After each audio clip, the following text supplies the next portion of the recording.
Ladies and gentlemen, welcome to MTG Traders. My name is Taryn, and this is Mono White Monument.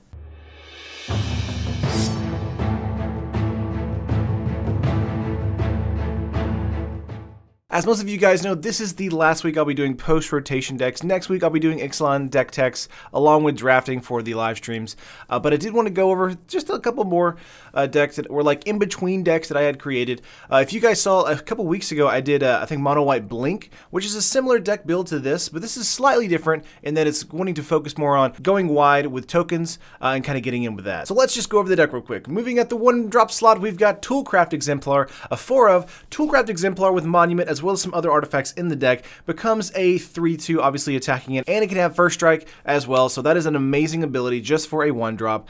Really great tempo, and we also have a Heart of Kieran in the deck, so we can also do that nice Heart of Kieran turn 1, turn 2 play, which is great too. So Toolcraft Exemplar is a great tempo and aggro creature for us, and it's good again probably for 3 on turn 2. Moving up to 2 mana, we have 2 Anointer Priest, a 2 mana 1/3 that gives us 1 life whenever a token enters the battlefield. So this is going to be a card that's going to be really great at wrecking Rabbit Up Red decks or any kind of aggressive strategy that's trying to burn us down really quickly. So if we can get to that turn 4, turn 3 play where we can get out Anointer Priest and then Oketra's Monument, we can start getting lots of tokens on the battlefield. That way we can start getting some life back and having the game go on to the mid and late game. So Anointer Priest is great for that tempo, but there's only 2 in the deck. So we didn't want to have 4 because having 4 of these guys is a little too much. They don't do a lot unless you're in the mid to late game. So this is a 2-of, and I think it's great for that. But moving up to a 4-of, we have Avery Mechanic. This was in our Mono White Blink deck, and with the Monument, it's just a must-include if you're running the Monument. It is a 2-mana 2/2 that when it enters the battlefield, you may return another permanent you control to its owner's hand. So basically, if you have 2 on the battlefield, you can blink them back and forth, creating tokens, having Oketra's Monument activate.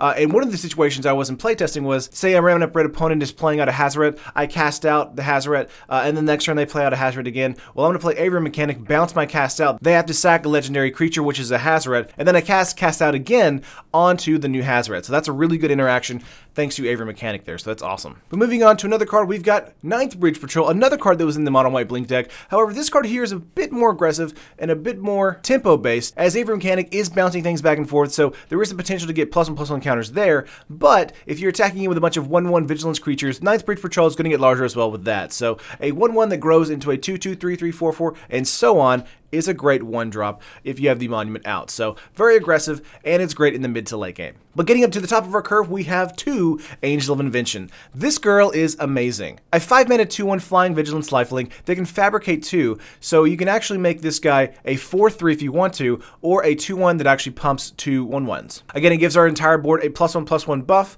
which is great for us as well. And with the Monument, it's only a 4 mana cost spell, so that's amazing too. The best part about this card though, Lifelink. Again, against those aggressive and tempo-based strategies, we want to make sure that we're surviving past that so we can go incredibly wide and overwhelm them in the mid to late game. But that is it for creatures. We only have 16 in the deck. Moving on to spells, we only have 2 as well, and that is Forsake the Worldly, 3 mana, exile target artifact or enchantment. This is going to be for our God Pharaoh gift decks. This is going to be for our Mardu Vehicle decks. This is also going to be for a card for cycling if we don't need this card in the main board, and it might come out in the sideboard for game 2. Forsake the Worldly does have the upside of exiling artifact instead of just destroying it. So sending it to the graveyard doesn't necessarily stop a God Pharaoh's gift deck, but exiling it sure does. But that is it for spells in the deck. Technically, we have 11 artifacts in the deck. We have 3 Cogworker's Puzzle Knot. It is a 2-mana artifact that when it enters battlefield, it creates a 1/1 servo. So if we have the Anointer Priest on the battlefield, it's giving us 1 life. If we have Anointed Procession, which we have in the deck as well, it's going to give us 2 servos and 2 life. And when we sacrifice it, it's going to give us 2 servos and 2 life again. So a lot of really great interaction there. And again, we really want to go out wide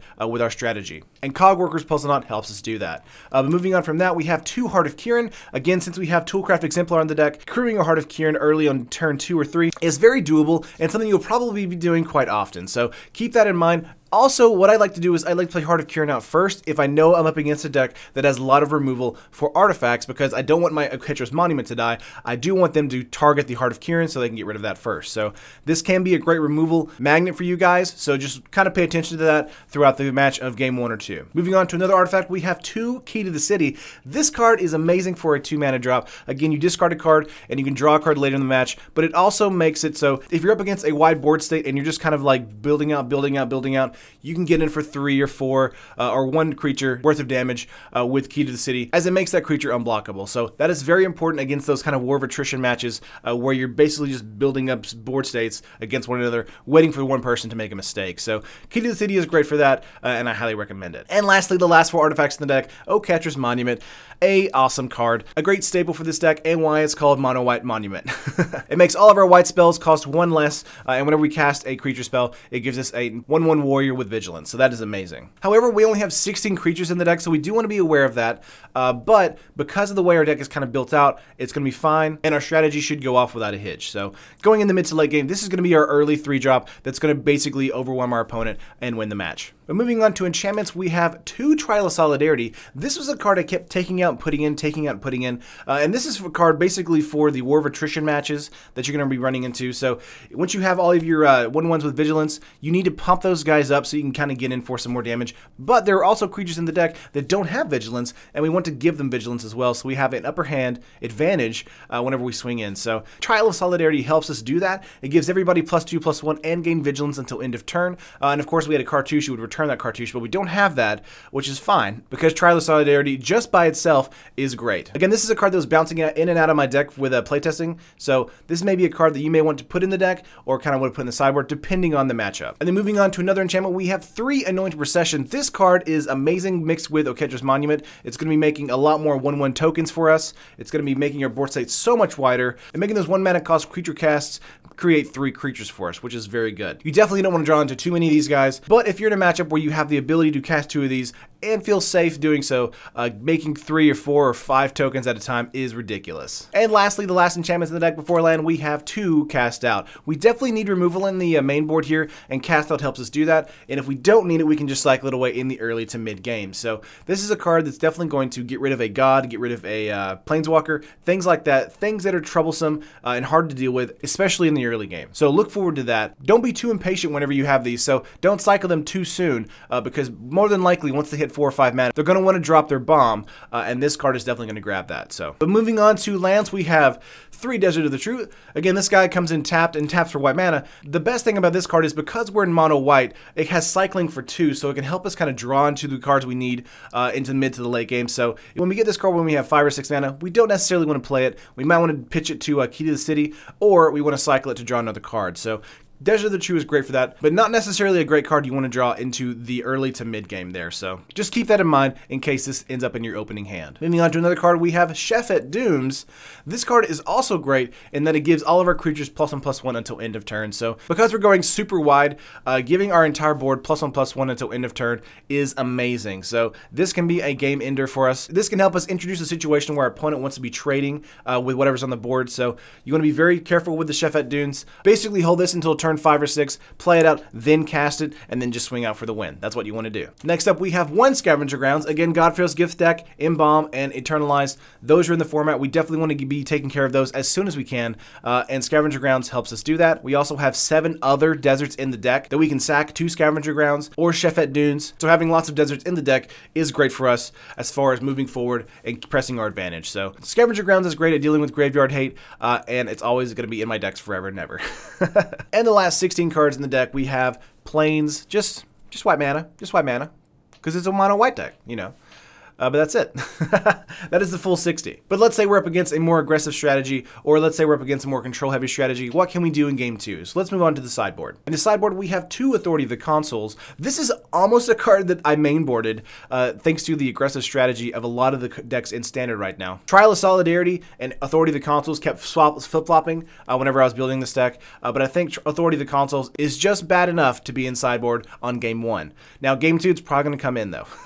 You definitely want to have that life gain to have the advantage so that you can last long enough to get your strategy going. Authority of the Consuls helps you do that. Moving on to another card, we've got 2 Fragmentize. This is going to kill a target artifact or enchantment with a converted mana cost 4 or less. Forsake the Worldly is in the deck because it has cycling for 2, which means that if we don't need it, we can cycle it away. In game 2, if we're dealing against an artifact heavy deck or an enchantment heavy deck, Fragmentize is definitely coming in to go against those strategies. Moving on, we have 1 Crook of Condemnation.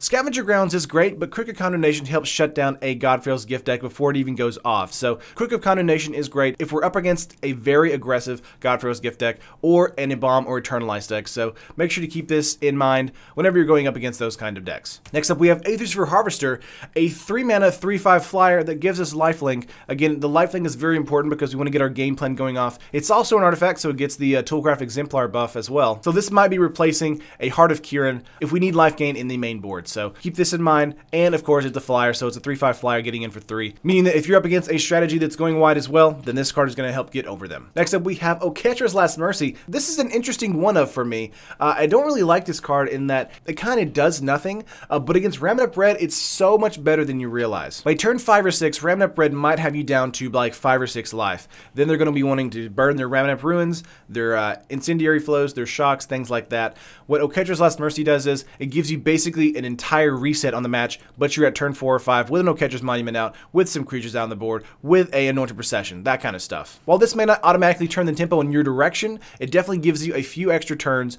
to be able to kind of regroup and come back at them in full force. But moving on, we have 2 Solemnity, because Temur Energy and Green-Black Energy are a thing. Solemnity is great, but do keep this in mind. With Solemnity in the deck, 9th Bridge Patrol doesn't work as well, so you might want to be sideboarding out those cards and putting in Solemnity in those places. Also, boarding in Solemnity makes Aether's for Harvester not as good as well, since you can't get the energy from Aether's for Harvester for the lifelink damage. So just be aware of that when you board in Solemnity, but besides that, it's really great at shutting down those types of strategies. Next up, we have 2 Sunscourge Champion. This is a 2/3 that can become a 4/4, but it also gains its life when it enters the battlefield. So again, in the mid to late game, gaining its life is very important as far as lasting and outlasting our opponent. And when we get into a situation where we have Anointed Procession on the battlefield, it creates 2 4/4s that gain us 8 life. So that's a great life swing as well as going really wide. I would most likely replace the 9th Bridge Patrol again with Sunscourge Champion just to make sure we have that life gain and can still be competitive in the mid to late game with a 4/4 coming in gaining us 4 life. And the last 3 cards of the deck, we have 1 Cast Out again, just to make sure we can kind of get rid of all those Planeswalkers, get rid of any kind of creature that we deem like ridiculously overpowered. Cast Out's going to help us do that, and we have 2 in the main board, so we've already talked about it.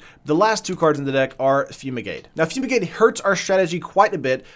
Dusk Till Dawn is a card that I thought about putting into this strategy. However, Ramen-Up Red does not care about the 3 power or less. Most of their creatures are 2 power or less, with the exception of like 1 or 2. So Fumigate helps just get rid of everybody. It does give us a lot of life back, so it does give us basically an extra turn with that life gain. And with Anointed Procession and Oketra's Monument on the battlefield, we can definitely go wide once again. So building on our board state is a lot easier for us than it is for our opponents. So Fumigate is very good, but I would only board in probably 1 or 2 depending on the type of matchup you're against. But that is the full 75, guys. The deck is only coming to about 46 tickets. It's right up there above me, and I think it's a lot of fun. Again, this deck is completely rotation proof, so whenever Ixalan comes out and you have this deck built, then it's ready to go for you. Nothing needs to be taken out at all. And probably you want to put in some cards from Ixalan as well. So in the future, I'll probably be doing rebuilds of these decks with Ixalan cards mixed in them as well. So look out for that. But for now, guys, like the video if you liked it, subscribe to the channel, and I'll see you guys in the next video.